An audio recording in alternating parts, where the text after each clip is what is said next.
When my mother founded the festival 20 years ago, it quickly became a family affair. My brother, my father, my sister-in-law, and my cousin have all been conscripted to be moderators for this event. I myself put in hundreds of hours into the festival every year, but it's an honor and a privilege to bring authors to Newburyport, to celebrate local authors, and to support the community. Congratulations to Vicki and the festival. Here's to another 20 years. This is our 20th Literary Festival, and I'm so happy to see you here. It's my 20th, too. 20 years of books, authors, literature. It's my favorite time. I hope it is for you, When I first learned about the Literary Festival 20 years ago, I was instantly excited. And I also was able to cover the festival for our local newspaper. And that's when I first met Andre.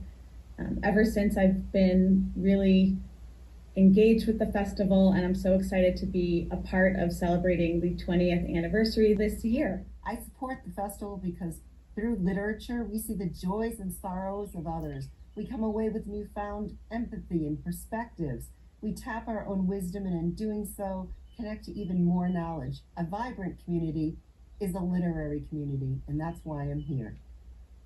20 years for the Newburyport Literary Festival. What an asset for the community.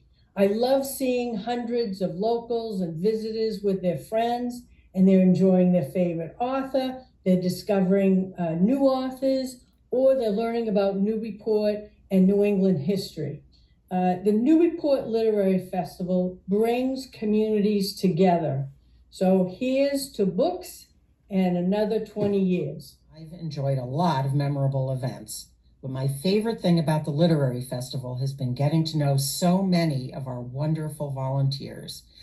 I've met a lot of very special people who love books and look forward to coming back every year because they love the festival. So a big thank you to the nearly 500 volunteers that we've had over the years. Like so many wannabe writers, I went to the festival year after year to listen to my favorite authors, Richard Russo, Anita Shreve, Stephen Macaulay, and to learn from them, but also longing to be up on the stage like them someday. And that's what literary festivals do for writers, is that it helps us learn, but also they inspire us.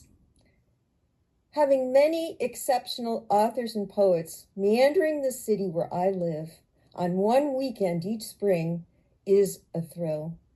This year, the Newburyport Literary Festival's closing session of our Day of Poetry features readings by Newburyport High's award-winning poetry soup, internationally renowned and loved Rina P. Espaillat, and National Book Award winner Martín Espada. We hope you'll join us and be inspired. This literary festival is such a joyous event for our community. It brings people together. We talk about things that maybe we wouldn't talk about otherwise, and we get to meet and invite wonderful people that we may never have read. It's such a joy to be part of it. As a steering committee member, I have found so much value in the festival in meeting other authors. I'm an author myself, and the relationships that I've formed have been so valuable, and I'm so grateful for all of them. I got involved with the Newburyport Literary Festival because local history is literature. There is so much incredible, rich history in our community, and I wanted to be able to celebrate the people that are working on it and writing about it. One of the most memorable festivals for me was ironically the year of the pandemic.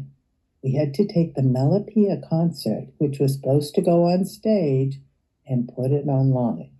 And I had the excitement to work with the two poets, Alfred Nicol and Rina Espaillat, as well as the guitarist, John Tavano.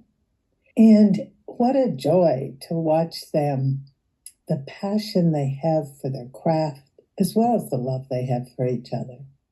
I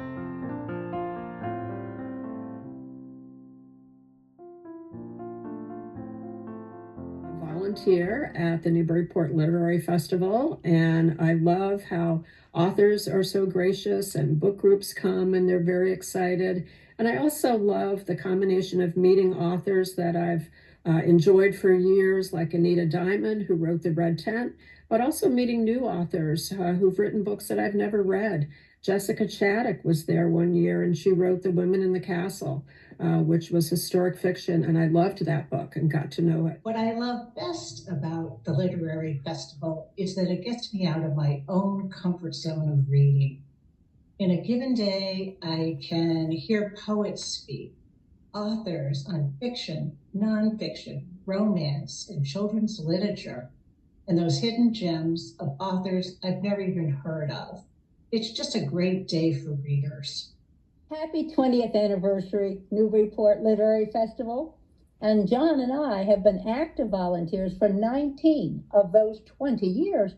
But why do we keep doing it? Well, for me, it's meeting actual authors and hearing them. Like this wonderful book by Alan Lightman, who is a scientist, and he wrote The Transcendent Brain, and also this book by Ilyan Wu about slaves escaping the South.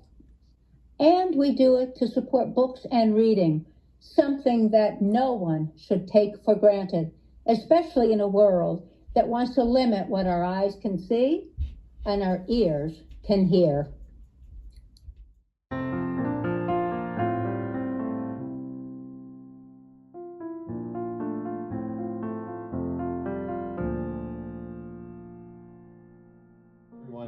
My name's John Berkey. I'm the president of Newburyport Bank. Newburyport Bank is proud to once again sponsor the Newburyport Literary Festival. As a lifelong reader, I believe in the value of the Literary Festival because reading leads to lifelong learning, which in today's environment is a very important thing.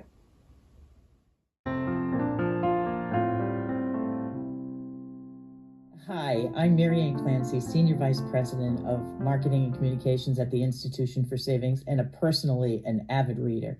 We've been proud to support the Newburyport Literary Festival since its founding and still are very passionate about this event. I love walking through our community the last weekend in April every year and seeing people with their books and going into events and really enjoying this fantastic festival.